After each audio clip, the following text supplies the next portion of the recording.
You ask Tiger to solve. This deals with linear equations with one unknown. The final result is n equals 18. Let's solve it step by step. Group all in terms on the left side of the equation. Add 8n to both sides. Group like terms. Simplify the arithmetic. Group like terms. Simplify the arithmetic. Group all constants on the right side of the equation. Subtract 5 from both sides. Simplify the arithmetic.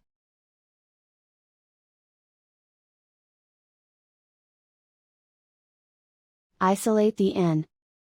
Divide both sides by -2. Cancel out the negatives. Simplify the fraction. Cancel out the negatives.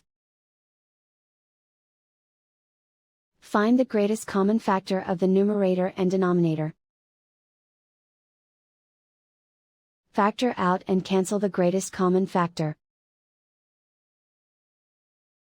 And so the final result is n equals 18.